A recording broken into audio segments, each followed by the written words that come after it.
The sun cast long shadows across the rugged plains of Kansas as Yancy Rhodes rode back toward his small homestead outside Great Bend.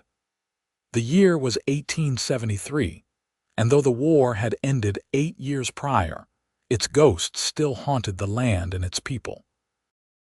Yancy noticed something unusual near the creek that marked the eastern boundary of his modest ranch, a splash of color against the tawny grass that didn't belong.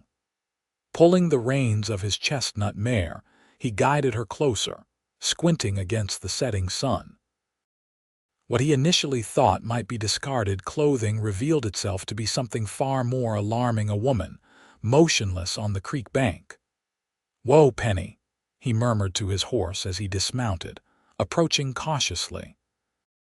His spurs jingled with each step, the only sound besides the gentle babble of the creek. The woman lay face down. Her dress, once fine but now mudded and torn, clung to her slight frame. Her dark hair, partially escaped from what had been an elegant arrangement, fanned around her pale face. Yancy knelt beside her, heart pounding as he gently turned her over. She was alive, but barely. Her skin felt hot to the touch, fever raging through her body. A gash at her temple had dried with blood, and her breathing came shallow and labored. "Miss, can you hear me?"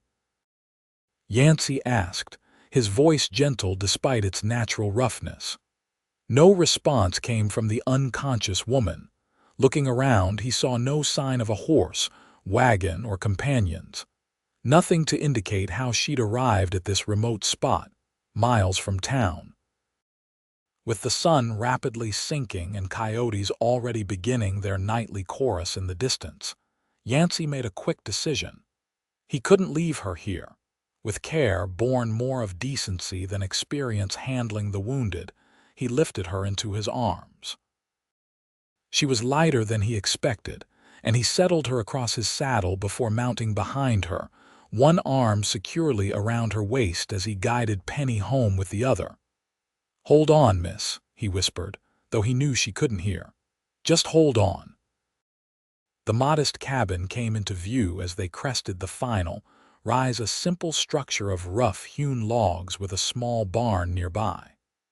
It wasn't much, but Yancy had built it with his own hands after returning from the war, determined to make something of himself away from the crowded cities of the East.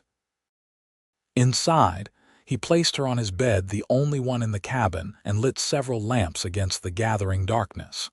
In their warm glow, he could better assess her condition. She appeared to be in her early 20s, with features that would be beautiful if not contorted by pain and fever.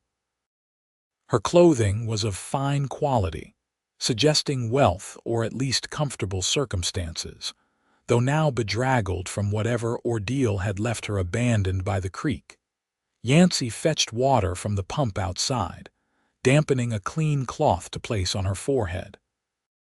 He loosened her collar, but propriety prevented him from doing more, though he knew her corseted dress couldn't be comfortable. Instead, he mixed a willow bark tea, something his mother had taught him long ago for fevers, and managed to trickle a small amount between her parched lips. Throughout that first night, Yancy dozed in a chair pulled up beside the bed, waking frequently to check her fever and replace the cooling cloth. By morning, he was exhausted but determined. After tending to his necessary chores, feeding the horses, his small herd of cattle, and the chickens, he returned to find her still unconscious but stirring occasionally, small moans escaping her lips. "You're safe," he told her, not knowing if she could hear. "I don't know who you are or what happened, but you're safe now." As the second day dawned, Yancy faced a difficult decision. The woman needed more care than he could provide, but Great Bend was a half-day's ride, and he wasn't sure she would survive the journey. Moreover, leaving her alone while he fetched the doctor seemed equally dangerous. Fate intervened when he heard the distinctive sound of wagon wheels approaching his cabin, a rare enough occurrence to draw him immediately to the door, hand instinctively moving to the revolver at his hip. "Yancy Rhodes," "You in there?"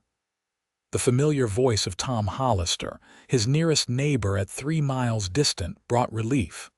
"Over here, Tom," Yancy called, stepping onto the porch. The older man pulled his wagon to a halt, eyebrows rising at Yancy's disheveled appearance. "You look like you've been rode hard and put away, wet son.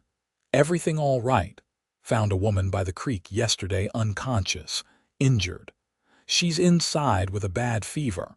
I was trying to figure out how to get to town for the doctor without leaving her alone." Tom's weathered face grew serious. "Martha's sister took sick last week. She's in town helping out, so I was heading in to bring her some things. I can fetch Dr. Miller back here if you'd like." "I'd be grateful," Yancy said, relief evident in his voice. "Tell him to hurry if he can." As Tom's wagon disappeared in a cloud of dust, Yancy returned inside. The woman had shifted in her sleep, one arm flung outward as if reaching for something or someone. Yancy gently placed it back at her side, noticing as he did a thin gold band on her finger. Married then. Someone somewhere must be looking for her. The thought brought an unexpected twinge of disappointment, which Yancy immediately chastised himself for. He had no business feeling anything about this stranger, especially one who belonged to another man, Dr. Miller arrived by mid-afternoon, medical bag in hand and expression grave as he examined the unconscious woman. "Fevers from infection," he said finally, pointing to the head wound. "But there's more. Look at her wrists." He turned them gently, revealing raw abrasions. "And here." He indicated bruising visible at her collar. "This woman's been restrained, maybe beaten. She didn't just fall and hit her head." Yancy felt anger rise hot in his chest. "Who would do such a thing?" "Can't say," Dr. Miller replied, rummaging in his bag. "But I'll need to clean that wound properly and get some medicine into her. And these clothes need to come off, they're filthy and too restrictive for healing." Yancy moved to leave, but Miller stopped him. "I'll need your help, son, and some clean clothing if you have it."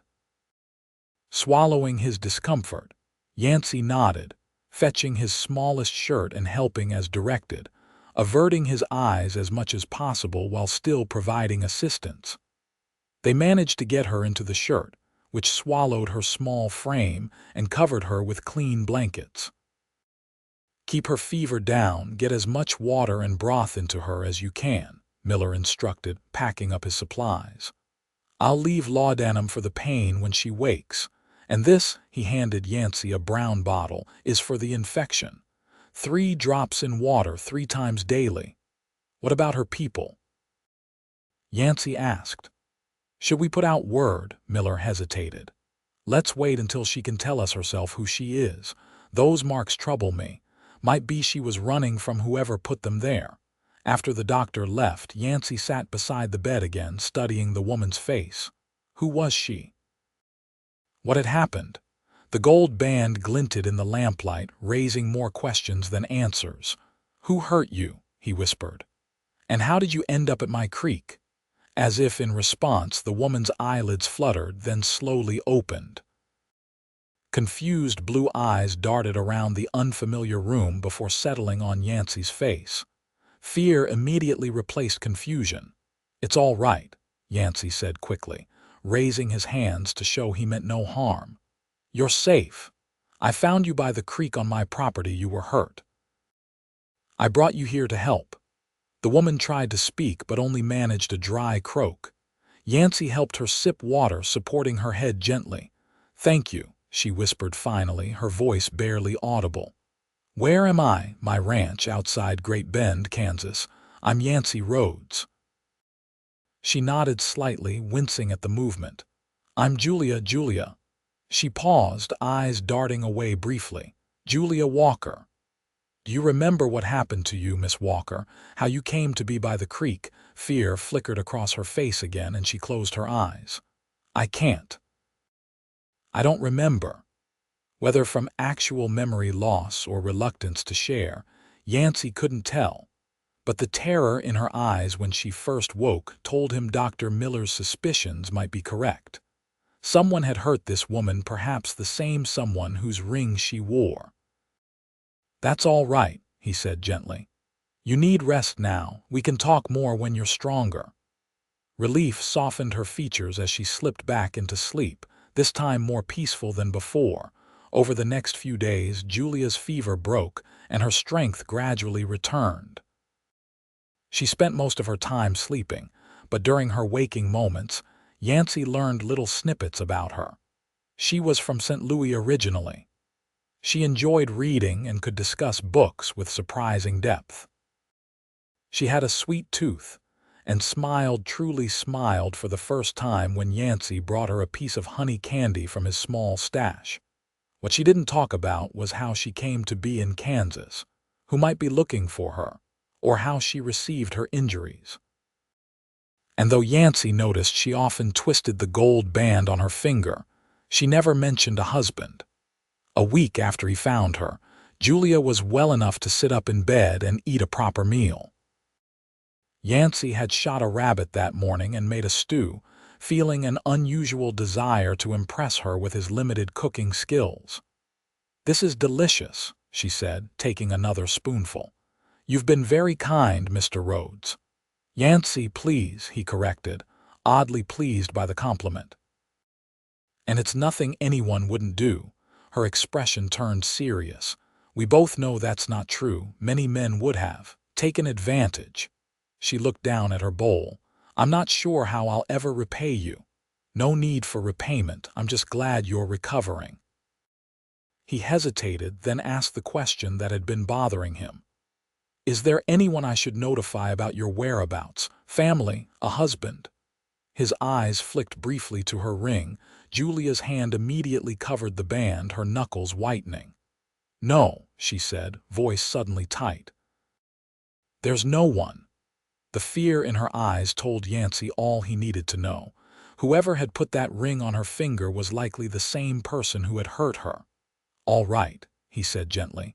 "You can stay here as long as you need to get back on your feet. No rush." Tears welled in her eyes. "Why are you helping me? You don't know me. I could be anyone, a criminal, a lunatic."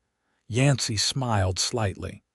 "Are you a criminal or a lunatic?" A small laugh escaped her, surprising them both. "No, at least I don't think so."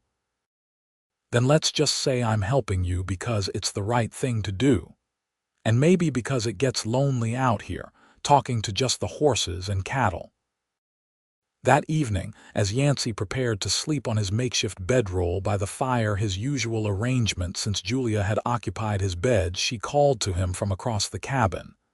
"Yancy, may I ask you something?" "Of course." "How did you come to be out here all alone? You seem—" She paused, searching for words. "You seem too gentle for this harsh country." The observation startled him. Most people saw only the exterior. He presented the capable rancher, the quiet loner. Few looked deeper. "I was in the war," he said after a moment. "Union Army. Saw things no man should see. Did things too." He stared into the dying fire. "When it ended, the cities felt too crowded, too loud. Needed space and quiet to sort myself out." "Did it work, the sorting out?" Yancy considered the question honestly. "Some days better than others. The nightmares come less frequently now." Julia was quiet for so long Yancy thought she'd fallen asleep. Then her soft voice floated through the darkness. "I have nightmares too." The simple admission created an invisible bond between them, an understanding that required no further explanation that night. The following morning, Julia insisted on getting out of bed. Yancy helped her to the table, where she sat wrapped in a blanket, color already returning to her cheeks. "I can't keep wearing your shirt and lounging in your bed," she declared. "I need proper clothes and I need to make myself useful." "You need to heal," Yancy countered, placing a cup of coffee before her. "But I'll ride into town today, see about getting you some things. The general store might have ready-made dresses or fabric at least." "I have no money," Julia reminded him, embarrassment coloring her voice. Consider it a loan, Yancy suggested. When you're well enough to decide what's next, you can repay me then. The gratitude in her eyes made the simple offer feel much more significant than it was. In town, Yancy felt strangely self-conscious selecting fabric and ready-made undergarments for a woman he barely knew. Mrs. Peterson, the storekeeper's wife, raised knowing eyebrows at his purchases. "Got a lady visitor, Mr. Rhodes. Someone in need of help," he replied tersely, not willing to elaborate and start town gossip. Great Bend was growing, but still small enough that news traveled faster than a prairie fire. Mrs. Peterson's eyes softened. "Well, these will do for now, but she'll need more than a couple changes of clothes and fabric if she's staying long. Bring her in when she's able. I'll help her get properly outfitted." "Thank you, madam," Yancy said, relieved. "And if you could keep this between us for now." "Of course," she replied, though her eyes twinkled with curiosity. "Though you should know, Dr. Miller's already mentioned to his wife that you're nursing an injured young woman. People will talk, Mr. Rhodes." Yancy sighed, knowing she was right. "Then let them talk about how I'm helping someone in need, not whatever wild stories they might imagine." Back at the ranch, Julia greeted his return with visible relief. "I was beginning to worry," she admitted. "It's so quiet here without you." The simple statement warmed something in Yancy he'd thought long cold. "Got you some things," he said gruffly, handing over the packages. "Mrs. Peterson at the general store said she'd help you get more when you're able to go to town." Julia's eyes widened as she unwrapped the simple cotton dresses and other necessities. "These must have cost a small fortune." "Consider it an investment in your recovery," Yancy replied, turning away to give her privacy as she clutched the items to her chest. "I'll be outside tending to the stock. Call if you need anything." In the barn, Yancy threw himself into work, trying to make sense of the confusing emotions Julia's presence had stirred in him. It had been so long since he'd spent significant time with a woman, not since Sarah had written him that letter in '68, telling him she'd married another while he was trying to build this place. He'd closed that part of himself off after that, convinced that the solitary life was safer if lonelier. Now there was Julia, with her mysterious past and frightened eyes, making him feel protective and hopeful in ways he'd forgotten were possible. When he returned to the cabin, he found it transformed. Julia had managed to tidy the sparse furnishings, arranged wildflowers in an old jar on the table, and was stirring something that smelled delicious over the fire. She wore one of the simple dresses he'd purchased, her hair neatly braided down her back. "You shouldn't be doing all this," he admonished gently.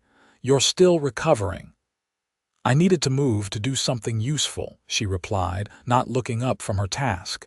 "And you've done enough for me already." They ate in companionable silence, both aware of the strange domesticity of the scene, neither willing to acknowledge it directly. That night, Julia insisted Yancy take the bed. "You've been sleeping on the floor for over a week because of me. I'm well enough to take the bedroll now." "Absolutely not," Yancy replied firmly. "You're still healing. I'm fine where I am." "Then we're at an impasse," Julia said, crossing her arms, "because I refuse to continue imposing on you this way." Yancy ran a hand through his hair in frustration. "It's not an imposition. It's just until you're fully recovered." "And then what?" Julia asked quietly, the question hanging heavy between them. It was a question Yancy had been avoiding. What would happen when Julia was well enough to leave? Where would she go? And why did the thought of her departure already create a hollow feeling in his chest? "Then, whatever you want," he said finally. "Whatever help you need to go where you want to go." Julia's expression clouded. "What if I don't know where to go?" Yancy took a deep breath. "Then you can stay until you figure it out," No rush. The relief in her eyes was immediate and profound. "Thank you," she whispered, "but I'm still not taking your bed anymore." In the end, they compromised. Yancy constructed a second bedroll near the fire, and they both slept on the floor, the bed standing empty between them like a line neither dared to cross. As days turned into weeks, they established a rhythm. Yancy taught Julia about ranch life, how to feed the chickens, milk the cow, tend the small vegetable garden. Her city-bred hands grew calloused, her pale skin tanned under the Kansas sun. She proved a quick study and seemed to genuinely enjoy the physical work, as if it drove away whatever demons haunted her thoughts. For his part, Yancy found himself looking forward to returning to the cabin each day, no longer just a place to sleep but a home brightened by Julia's presence. She'd used the fabric he'd purchased to make curtains for the windows and a tablecloth that transformed his utilitarian table into something welcoming. Small touches that made the cabin feel lived in, cared for. They still slept on their separate bedrolls, though sometimes their conversations stretched late into the night, voices soft in the darkness as they shared pieces of themselves, never the most painful parts, but enough to form a growing understanding. "You miss St. Louis?" Yancy asked one evening as they sat on the porch watching the sunset paint the prairie gold. Julia considered the question carefully. "I miss certain things. Libraries with more books than I could read in a lifetime, theater performances, ice cream." She smiled at the last item. "But I don't miss the constraints, always having to be proper, to speak and dress and behave exactly as expected." "You had family there," her smile faded. "My parents died when I was 16, influenza. I went to live with my aunt and uncle after that." She twisted the gold band on her finger, a habit Yancy had noticed occurred whenever she mentioned her past. "They arranged my marriage when I turned 18. It was the first time she directly mentioned the ring or a husband. Yancy waited, not wanting to press but hoping she would continue. "He was much older, a business associate of my uncle's," Julia said finally, her voice flat. "It was a convenient arrangement for my family." "Not for you, though," Yancy observed quietly. Julia's eyes met his, vulnerability and trust warring with fear. "No," she admitted. "Not for me." She didn't elaborate further that night, but the admission felt significant. A door cracked open between them that had previously been firmly closed. 2 months after Yancy found her by the creek, Julia accompanied him to town for the first time. They rode double on Penny, Julia seated behind him, her arms wrapped hesitantly around his waist. The contact, though practical, made Yancy acutely aware of her presence in a way that their domestic arrangement somehow hadn't. Great Bend had grown considerably since the railroad's arrival, with new buildings springing up alongside the established businesses. Still, it was small enough that a newcomer drew attention, especially one arriving with the notably solitary Yancy Rhodes. Mrs. Peterson greeted them warmly at the general store, her curious gaze taking in Julia's improved health and the comfortable way she stood beside Yancy. "So this is your mysterious guest," she said, extending a hand to Julia. "I'm Margaret Peterson. My husband Elijah and I run the store." "Julia Walker," Julia replied, shaking the offered hand. "Thank you for helping Mr. Rhodes select such suitable items for me when I was unwell." Mrs. Peterson waved away the thanks. "Happy to help. Now let's get you properly outfitted, shall we? I imagine you're tired of those same 2 dresses." As the women disappeared into the back of the store where the clothing was kept, Yancy found himself approached by several townspeople, all suddenly in need of items from the store, their curious gazes following Julia. "Quite a pretty young lady," observed Sheriff Taylor, ostensibly examining a display of pocket knives. "Don't believe I've seen her around before." Miss Walker is recovering from an illness, Yancy replied evenly. She's staying at my ranch temporarily. The sheriff's eyebrows rose slightly. Temporarily, you say? Any family coming to collect her? No family that I know of, Yancy said, growing uncomfortable with the questioning. Is there a problem, Sheriff? Taylor shrugged. Just looking out for the town's interests. Single man, single woman living together. People talk, you know. Anger flared in Yancy's chest. People should mind their own business. Miss Walker is under my protection while she recovers, nothing more. Even as he said the words, Yancy knew they weren't entirely true. His feelings for Julia had grown beyond simple charity or even friendship, though he'd been careful not to show it, respecting her vulnerability and the obvious trauma she'd experienced. No offense meant, Taylor said, raising his hands placatingly. Just doing my job. Strange woman appears out of nowhere, might be someone looking for her is all. The comment sent a chill through Yancy. Is someone looking for her? Have you had inquiries? Not specifically, Taylor admitted. But word travels. Railroad brings all types through town these days. The warning, though vague, reinforced Yancy's protective instincts. When Julia emerged from the back room with Mrs. Peterson, several wrapped packages in her arms, he moved quickly to help her, eager to conclude their business and return to the relative safety of the ranch. Is everything all right? Julia asked quietly as they mounted Penny for the return journey. Fine, Yancy replied, not wanting to worry her. Just ready to head home. The word home hung between them, laden with meaning neither was ready to acknowledge. That evening, as they ate supper, Julia seemed distracted, pushing food around her plate rather than eating it. Something on your mind? Yancy finally asked. She hesitated, then met his gaze directly. I heard Mrs. Peterson talking to another woman while I was trying on dresses. They didn't realize I could hear them.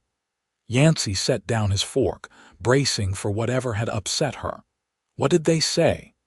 They were speculating about us, about what kind of woman would live alone with a man she's not married to. Julia's cheeks flushed with embarrassment or anger. Yancy couldn't tell which. They wondered if I was a certain type of woman you'd brought from somewhere else, or if we were secretly married, or if you were being taken advantage of by some scheming outsider. Anger rose in Yancy again. Small town talk. It doesn't matter what they think. But it does, Julia insisted. Your reputation matters, and She looked down at her hands. I don't want to be the cause of gossip that harms you after everything you've done for me. What are you saying, Julia? I'm saying perhaps it's time I moved on. I'm well now. I could find work in town, maybe as a teacher or— No, Yancy interrupted, more forcefully than he intended. The thought of Julia leaving, of returning to his solitary existence, created a panic he hadn't anticipated. Unless you want to go, he amended more softly. Is that what you want, to leave? Julia's eyes glistened with unshed tears. No, she whispered, but I don't see how I can stay without causing you trouble. Yancy took a deep breath, gathering courage for words he never thought he'd speak again. You could stay as my wife. The proposal, blunt and unromantic, hung in the air between them. Julia's eyes widened in shock. What? I mean, Yancy stumbled, realizing how his words must sound. Not just for appearances. I care for you, Julia, more than I expected to. More than I thought I could after. Well, after the war, after everything. If you felt something similar, we could make it official if you wanted. Yancy, you don't have to answer now, he said quickly, afraid of her rejection. And if the answer's no, nothing changes. You can still stay as long as you need. Julia stared at him, a complex mix of emotions playing across her face. I'm already married, she said finally, twisting the gold band that had never left her finger. The simple statement struck Yancy like a physical blow. Despite the ring, despite his suspicions about her past, he'd allowed himself to hope that perhaps she was widowed or had fled a betrothal rather than an actual marriage. "I see," he said, working to keep his voice steady. "I apologize for the suggestion, then. It was inappropriate." "No, Yancy, you don't understand," Julia said urgently, reaching across the table to grasp his hand. "I ran away, from him, from my husband." The confession tumbled out then, words she'd held back for months. Her marriage at 18 to Harrison Webb, a wealthy businessman 30 years her senior. The initial kindness that masked a controlling nature. The gradual isolation from friends and family. The first time he struck her, apologetic afterward, but increasingly violent as time passed. The final breaking point when she discovered he'd arranged to commit her to an asylum, claiming hysteria when she'd threatened to leave him. "I took money from his safe and ran," she said, tears flowing freely now. "I made it to Kansas City by train, then took a stagecoach as far as my money would last. I was walking toward Great Bend when men caught up with me, men he'd sent to find me. They were taking me back." Her hand unconsciously touched the healed wound at her temple. There was a struggle. "I remember falling, hitting my head. I must have gotten away somehow, but I don't remember how I ended up by the creek." Yancy listened, horror and rage building within him at what she'd endured. "He can't hurt you anymore," he said when she'd finished, his voice low and fierce. "I won't let him." Julia wiped her tears with a trembling hand. "You don't understand. Harrison has money influence. If he finds me, if he comes here, he'll regret it," Yancy stated simply. "But that doesn't answer my question. Marriage offer aside, do you want to stay, Julia? Here with me?" The vulnerability in his question matched her own as she nodded. "Yes, I've never felt safe anywhere the way I feel with you." It wasn't a declaration of love, but for now, it was enough. The following Sunday, they attended church in town together, a public statement of sorts that formalized Julia's presence in Yancy's life, even if their exact relationship remained undefined. Pastor Williams welcomed Julia warmly, and while curious glances and whispers followed them, the worst of the gossip seemed tempered by their church attendance. "It's a start," Julia said as they rode home. "Though I'm not sure it completely solved the reputation problem." Yancy chuckled. "Give it time. Small towns eventually accept what they can't change." Life settled into a new pattern. Julia took over more of the household duties, freeing Yancy to focus on expanding his herd and improving the ranch. They still slept separately, though the tension between them grew increasingly difficult to ignore. Touches lingered, glances held longer than necessary, conversations deepened. One evening in late autumn, as they sat by the fire after supper, Julia brought up the subject that had remained unresolved between them. "I've been thinking about what you said about marriage." Yancy's heart raced, but he kept his expression neutral. "Oh. In the eyes of the law, I'm still Harrison's wife," she said, twisting her ring again. "But I've been wondering if that matters out here." "It matters if you want it to be legal," Yancy replied carefully.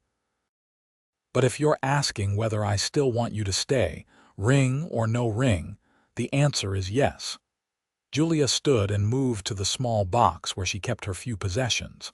From it, she removed a folded newspaper clipping. "I asked Mrs. Peterson to watch for news from St. Louis," she explained, handing him the clipping. "This arrived with yesterday's mail." Yancy unfolded it to find an obituary notice. Harrison Webb, prominent businessman, had died following a brief illness. "You're free," Yancy said softly, understanding the significance of what she was showing him. Julia nodded, removing the gold band from her finger for the first time since he'd found her. "Free to start again, if the offer still stands." Yancy set the clipping aside and took her hand in his. "Julia Walker, Would you do me the honor of becoming my wife? Not because you need protection or shelter, but because I love you, and I believe we could build a good life together." The words came easier this time, flowing from a heart that had gradually opened over the months of knowing her. "Yes," Julia whispered, tears of joy rather than sorrow filling her eyes. "Yes, I will marry you, Yancy Rhodes." Their first kiss was tentative, sweet with promise, and the culmination of feelings that had grown naturally between them, not the whirlwind romance of youth, but something deeper, built on trust and understanding.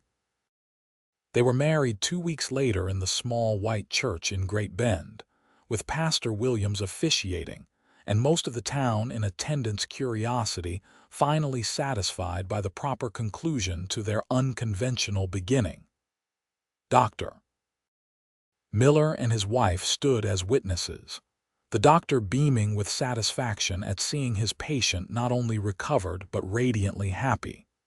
That night, as husband and wife, they finally shared the bed that had stood empty between them for so long. "I never thought I'd find this," Julia murmured as they lay together in the darkness. "After Harrison, I believed love was just a pretty lie told in storybooks." Yancy pulled her closer. "I thought the same after the war, that I'd seen too much ugliness to deserve anything beautiful." "We were both wrong," she said, pressing a kiss to his chest above his heart. "Thankfully so," he agreed. Spring brought new life to the ranch. The garden Julia had expanded flourished under her care. The chicken coop now housed twice as many hens, and the cattle herd had grown with a successful calving season. But the most significant new life was the one growing within Julia herself. "A baby," Yancy repeated, stunned when she shared the news. "We're having a baby. In the fall, Dr. Miller thinks," Julia confirmed, watching his reaction anxiously. "Are you happy?" In answer, Yancy lifted her off her feet, spinning her in a circle until she laughed. "I've never been happier," he assured her when he set her down. "Never." As Julia's pregnancy progressed, Yancy found himself becoming even more protective, insisting on handling the heavier chores despite her protests that she wasn't fragile.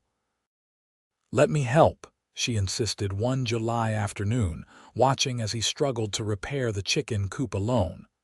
"I can at least hand you the tools." "You should be resting," Yancy countered, wiping sweat from his brow. "It's too hot out here for you." Julia placed her hands on her hips, her rounded belly prominent beneath her dress. "Yancy Rhodes, I am not an invalid. I'm pregnant, which women have been managing to be while working since the beginning of time." Her spirit, unbroken by her past hardships, was one of the things he loved most about her. Yancy relented with a smile. "All right, but you sit in the shade and hand me what I need." They were working companionably when the sound of approaching horses drew their attention. Visitors were rare enough to be notable, and Yancy instinctively moved to place himself between Julia and whoever was coming. 2 riders appeared on the horizon, moving steadily toward the ranch house. As they drew closer, Yancy relaxed slightly when he recognized Tom Hollister as one of them. The other was a stranger well-dressed, riding a fine horse that looked out of place on the prairie. "Stay here," Yancy told Julia, moving to greet the arrivals. "Afternoon, Yancy," Tom called as they approached. "This gentleman was asking after a woman gone missing from St. Louis last year. Thought you might be able to help him." Yancy's posture stiffened, hand drifting toward the pistol he no longer wore while working around the ranch. "That's so." The stranger dismounted, revealing himself to be a man in his 40s with kind eyes and a worried expression. "My name is James Walker," he said. "I've been searching for my niece, Julia Walker. She disappeared under troubling circumstances." Behind him, Yancy heard Julia's sharp intake of breath, followed by her softly spoken, "Uncle James." The man's face transformed with relief. "Julia, thank God." He moved forward but stopped when Yancy didn't step aside. "Please, I've been looking for her for nearly a year." "It's all right, Yancy," Julia said, moving to stand beside her husband. "This is my father's younger brother, Uncle James. This is my husband, Yancy Rhodes." James Walker's eyes widened at the sight of Julia's obviously pregnant state, but he recovered quickly, extending his hand to Yancy. "Your husband. I'm very pleased to meet you, Mr. Rhodes, though I admit I'm surprised." Yancy shook the offered hand, still wary but willing to follow Julia's lead. "Perhaps we should continue this conversation inside. It's too hot to stand about in the yard." Once seated at the table with coffee before them, James explained his presence. "After Harrison's death, certain documents came to light that troubled me greatly, evidence that he had been mistreating you." He looked at Julia with genuine remorse. "I had no idea, Julia. Your aunt and I thought we were securing your future with a respectable match." "If I'd known—" "But you didn't ask what I wanted," Julia interrupted, her voice steady despite the emotion in her eyes. "You gave me to him like property to be traded." James lowered his head in acknowledgement. "You're right. We thought we were doing what was best, but we were wrong. When you disappeared, Harrison claimed you'd run off with a lover. I believed him at first, I'm ashamed to say. It was only after his death, when his personal papers were examined, that I learned the truth about the abuse, about his plans to have you committed." "How did you find me?" Julia asked. "It wasn't easy," James admitted. "But I traced your journey as far as Kansas City, then the stagecoach routes from there. I've been visiting every town along the likely paths, showing your picture, asking questions. In Great Bend, a Dr. Miller remembered treating a young woman matching your description who had been found injured." Yancy felt Julia's hand find his beneath the table, squeezing gently. "What do you want, Mr. Walker?" Yancy asked directly. "Why have you come all this way?" James straightened. "Two reasons. First, to make sure Julia was safe and well, which I can see she is. And second, to inform her that, as Harrison's widow, she is entitled to a considerable fortune. He had no other heirs, and despite his cruelty, his will left everything to his wife." The news landed like a thunderbolt in the small cabin. Julia shook her head in disbelief. "I want nothing of his." "I understand your feelings," James said gently, "but this money could secure your future, your child's future, and perhaps—" He hesitated. "Perhaps you might consider returning to St. Louis. Your aunt misses you terribly. Your friends have asked after you. With Harrison gone, there would be no danger." Yancy felt his heart constrict at the possibility. Julia, wealthy, returned to the cultivated society she'd been born to. What could he offer to compare? A small ranch, a simple life, hard work with little luxury. Julia must have sensed his thoughts, for her grip on his hand tightened almost painfully. "My home is here now, Uncle James," she said firmly. "My life is with Yancy. I won't be returning to St. Louis except perhaps to visit." Relief flooded through Yancy, though he felt compelled to offer, "Julia, you should consider this carefully." "That kind of money can be managed from here," she interrupted. "If I truly am entitled to it, then it belongs to both of us now. We could expand the ranch, build a proper house, maybe even help others who need a fresh start." She turned back to her uncle. "But I won't leave the home and life I've made here. I won't leave the man who saved me in every way a person can be saved." James studied them both, seeming to truly see the bond between them for the first time. "I understand," he said finally, "and I respect your decision.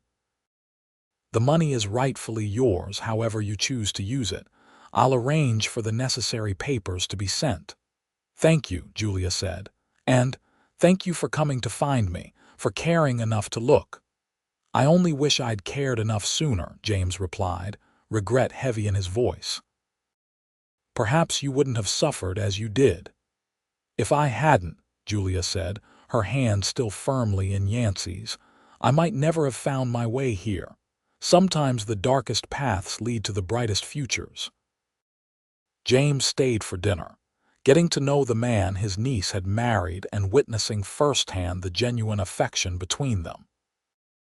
When he departed the following morning, promising to return for a visit after the baby was born, Julia stood in Yancy's embrace, watching her past and present reconcile in a way she'd never thought possible. "Are you sure about staying?" Yancy asked quietly. "You could have a different life, Vincent." "Louis," Julia turned in his arms to face him. "I had that life, Yancy. It nearly destroyed me. Here with you I found myself again. I found love and purpose and safety." She placed his hand on her rounded belly. "I found our future." That autumn, as the leaves turned gold across the prairie, Julia gave birth to a son they named Thomas James Rhodes.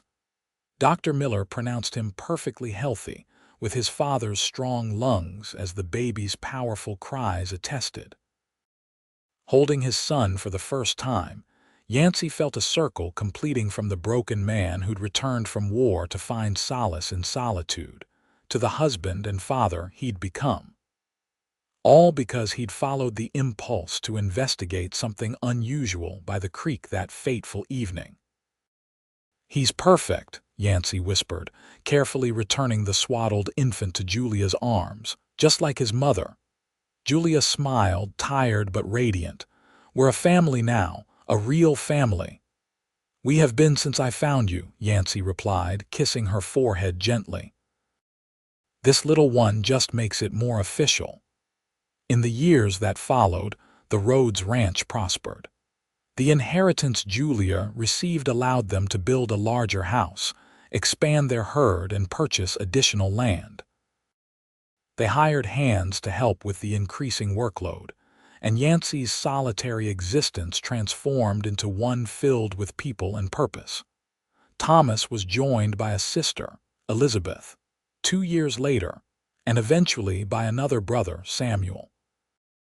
The house rang with children's laughter and the steady rhythm of a family building their legacy on the Kansas prairie. Julia used a portion of her inheritance to establish a small sanctuary on their property, a place where women in difficult situations could find temporary refuge, support, and a chance to rebuild their lives. It became known throughout the region as a haven, much as Yancy's cabin had once been for her. On their 10th anniversary, as they sat on the porch of their home watching their children play in the yard, Yancy reached for Julia's hand. "You ever regret it?" he asked. "Staying here instead of returning to city life?" Julia looked out at the ranch they'd built together, the thriving cattle operation, the bunkhouse where their hired hands lived, the small cottage where a young widow and her child currently stayed while getting back on their feet. Beyond that, Great Bend had grown into a proper town, and they'd become respected members of the community. "Not for a single moment," she answered truthfully. "Everything I value is here, the life we've built, the good we're able to do our children." She squeezed his hand. "You. When I found you by that creek, I thought I was saving you," Yancy said reflectively. "I never realized you were saving me too." Julia leaned her head against his shoulder, content in the knowledge that their love story, begun in crisis and cultivated through healing, had created not just a marriage but a legacy of compassion that would outlast them both. "We saved each other," she said simply, "and I wouldn't change a thing." As the sun set over the Kansas prairie, painting the sky in brilliant oranges and pinks, the family gathered for supper in the home built by love and second chances, a testament to the healing power of kindness, offered when it was most needed, and the extraordinary life that can grow from the most unlikely beginnings.